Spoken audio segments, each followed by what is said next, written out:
चलिए देखा जाए क्वेश्चन नंबर 18 फ्रॉम एक्सरसाइज 19.13।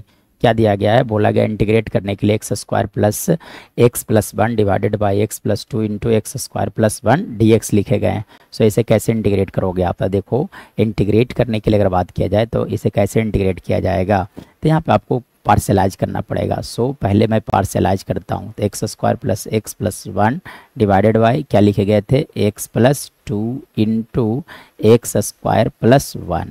अब जब पार्सलाइज करोगे तो लिखे जाएंगे ए अपॉन फर्स्ट फैक्टर, मतलब आप लिख दो यहाँ से एक्स प्लस टू, लेकिन सेकंड फैक्टर जो है वो क्वाड्रेटिक एक्सप्रेशन है और फैक्टराइज भी नहीं हो पा रहा है, इसलिए आपको यहाँ पे लिखना पड़ेगा लीनियर एक्सप्रेशन। तो b x plus c divided by आप लिख सकते हो यहाँ से एक्स स्क्वायर प्लस वन।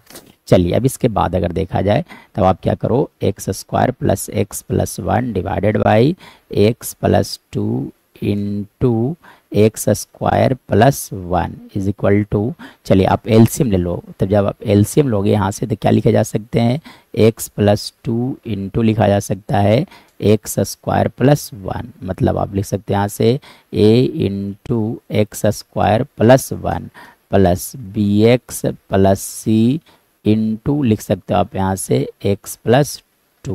मतलब देखो तो डिनोमिनेटर वाला टर्म्स दोनों कैंसिल आउट हो गए, मतलब कि आप बचा यहाँ पे x square plus x plus one is equal to ए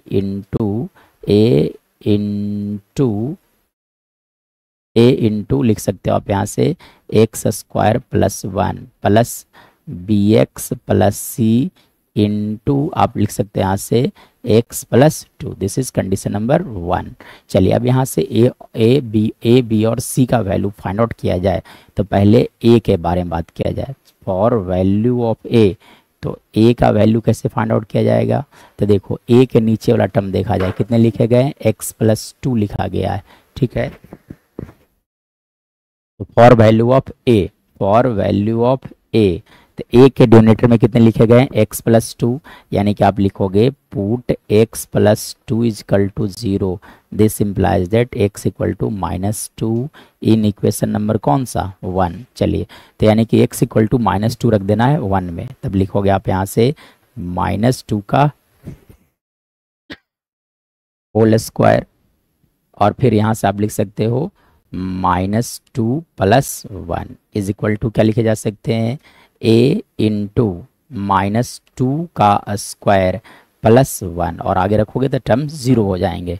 मतलब आप लिख सकते हैं यहाँ से four minus two plus one is equal to लिखे जा सकते a into four plus one. मतलब आप समझ सकते हो कि यहाँ से लिखे जा सकते हैं थ्री इज इक्वल टू लिख सकते हो आप फाइव ए, मतलब ए का जो वैल्यू आ गया वो हो गया आपका three by five, hence the value of A is three by five here. तो ए का वैल्यू आ गया थ्री बाई फाइव। अब बी और सी का वैल्यू कैसे फाइंड आउट किया जाएगा, तो चलो देखो अब बी और सी का वैल्यू कैसे फाइंड आउट किया जाए। तो देखो आप लिखो यहाँ से कि फॉर वैल्यू ऑफ बी, तो देखिए इक्वेशन नंबर वन जो आप यहाँ देख रहे हैं, ये इक्वेशन को देख रहे हैं, एक आइडेंटिटी है और आइडेंटिटी का करस्पॉन्डिंग कोफिशिएंट सेम होता है। तो for value of b compare, मैं लिख रहा हूँ यहाँ पे compare coefficient of x square on both side, मतलब वैसे टर्म का कोफिशिएंट को कंपेयर करना जिसमें बी होना चाहिए, क्योंकि बी का वैल्यू चाहिए ऑन बोथ साइड्स, ठीक है। यानी कि कोफिशिएंट ऑफ एक्स स्क्वायर को कंपेयर किया जाए ऑन बोथ साइड। तो देखो यहाँ पे एक्स स्क्वायर कोफिशिएंट कितने हैं, वन। यहाँ देखा जा सकता है कि एक्स स्क्वायर कोफिशिएंट कितने हैं, इस वाला टर्म में एक्स स्क्वायर कोफिशिएंट कितने हैं, वन। इसलिए आप लिख सकते हैं यहाँ से लिखा जा सकता है वन इज इक्वल टू, चलिए यहाँ पर देखो तो यहाँ पे एक्स स्क्वायर कोफिशिएंट कितने हैं, ए, क्योंकि ए से जब मल्टीप्लाई करोगे तो एक्स स्क्वायर लिखाएगा यानी कि ए, और यहाँ पर देखो तो ये देखो बी एक्स और इंटू एक्स जब होगा मल्टीप्लाई तो बी एक्स स्क्वायर लिखाएगा, यानी कि कोफिशिएंट ऑफ एक्स स्क्वायर हो गया यहाँ से आपका प्लस बी, मतलब बी का जो वैल्यू होगा that will equal to one minus a, मतलब one minus three by five, और इसका वैल्यू आ गया आपका टू बाई फाइव।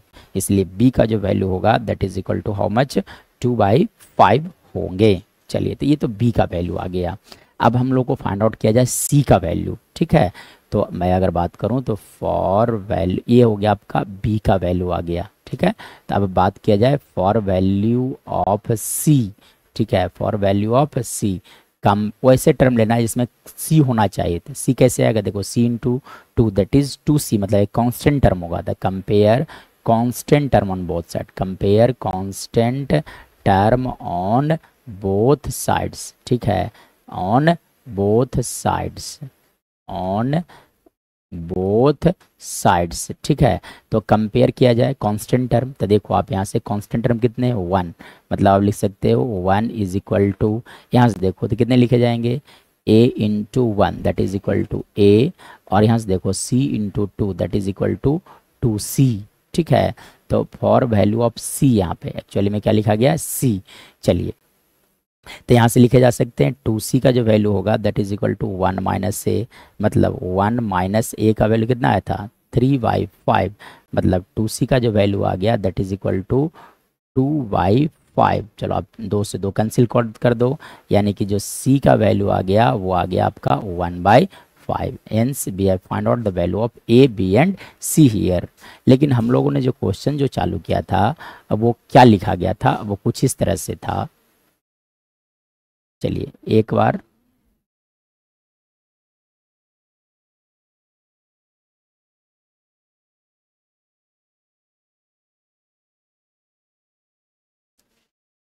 चलिए तो हम लोगों ने एक्चुअली में जो क्वेश्चन में पार्शलाइज करना जो स्टार्ट किया था वो क्या था, वो वाला टर्म्स को एक बार लिखा जाए, ठीक है। क्या लिखा गया था एक्चुअली में, अगर मैं बात करूं क्वेश्चन नंबर है ना इसमें, तो लिखा गया था x square plus x plus 1 divided by 1 minus x into, sorry 1 minus x नहीं था, एक्स प्लस 2 था एक्चुअली में, क्या था x plus 2 into x square plus 1 का जो वैल्यू था वो हम लोगों ने सपोज करके चला था a upon x plus 2 plus b x plus c divided by x square plus 1, हम लोगों ने ये मान कर चला था। तो अब आप देख सकते हो कि ए बी और सी का वैल्यू आपको लिखना पड़ेगा, ठीक है। तो ए का वैल्यू कितना आया था 3/5, यानी कि ए के जगह पर आप रख दो यहाँ से 3/5, ठीक है। तो जब ए का वैल्यू यहाँ पर रख दिया जाए 3/5 divided by x plus 2 plus b x, मतलब बी का वैल्यू देखा जाए तो बी का वैल्यू कितना आया था वो एक बार देखा जाए तो बी का वैल्यू आया था 2/5। तो जब आप बी के जगह पर रखोगे तो यहाँ से क्या लिखे जा सकते हैं 2x अपॉन 5 प्लस सी का वैल्यू कितना आया था आपका 1/5 divided by x square plus 1। अब आपको मतलब यहाँ से अगर थोड़ा सा और अच्छे से लिखा जाए तब आप लिख सकते हो 3/5 इंटू एक्स प्लस 2, है ना। और यहाँ से मैं बात करूँ तो लिखे जा सकते हैं कि यहाँ से लिखे जा सकते हैं 5 into 2x plus 1 divided by x square plus 1। चलिए ए आ गया, तब आपको क्या करना था एक्चुअली में इंटीग्रेशन करना था, ठीक है। तो एक बार इंटीग्रेट करने की बात किया जाए, ठीक है। चलिए तो आपको क्या करना था कि इंटीग्रेशन फाइंड आउट करना था, वो लिखा गया था x square plus x plus 1 divided by, है ना, x plus 2 into 1 plus x square dx, मतलब आप इसे इंटीग्रेट करके जो आपने पार्शलाइज किया उस वाला टर्म्स को इंटीग्रेट किया जाए तो लिख सकते हो आप यहाँ से 3/5 इंटू dx अपॉन लिखे जा सकते हैं x प्लस 2 प्लस, चलिए यहाँ से आप लिख सकते हो क्या 2x plus 1 divided by x square plus 1 into dx, और यहाँ से 1/5 कांस्टेंट है, इंटीग्रेशन से बाहर रखा जाए, मतलब आप लिख सकते हैं यहाँ से 3/5 into log mod x plus 2, और इसे इंटीग्रेट करने के लिए आप क्या करो दो टर्म्स में स्प्लिट कर दिया जाए, मतलब आप लिख सकते हैं यहाँ से 1/5 into 2x divided by x square plus 1 dx, plus यहाँ से लिखे जा सकते हैं 1/5 into dx divided by x square plus 1, मतलब that is equal to how much 3/5 into log mod x plus 2 plus 1/5। देखो इस फंक्शन का डी सी ऑलरेडी ऊपर मल्टीप्लाई है, इसलिए लिखोगे आप log mod x square plus 1 plus, चलिए अब इस फंक्शन का इंटीग्रेशन क्या होगा, tan इनवर्स, यानी कि आप लिख दो यहाँ से tan inverse of x plus c. So this is our right answer of the given question.